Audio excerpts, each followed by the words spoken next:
last question, and then you mentioned earlier that Russia had failed to achieve its objectives, in particular taking Kyiv. Are you confident then that even if this war extends months, years in the future, that Russia will not be able to take Kyiv?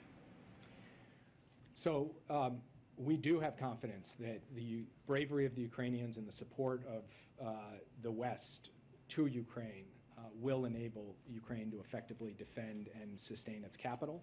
And I would also point out, when I talked about the severe costs that Russia has had to endure on the battlefield as it tries to grind out territory in the east, this is coming at a cost to the sustainment of its own weapons.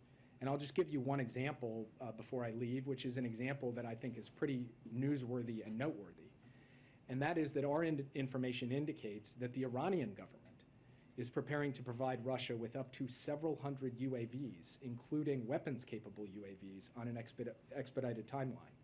Our information further indicates that Iran is preparing to train Russian forces to use these UAVs, with initial training sessions slated to begin as soon as early July. It's unclear whether Iran has delivered any of these UAVs to Russia already, but this is just one example of how Russia is looking to countries like Iran for capabilities that are also being used, I might add, or have been used before we got the ceasefire in place in Yemen, to attack Saudi Arabia. So from our perspective, we will continue to do our part to help sustain the effective defense of Ukraine and to help the Ukrainians show that the Russian effort to try to wipe Ukraine off the map cannot succeed. And I'll leave you guys. Thanks, guys.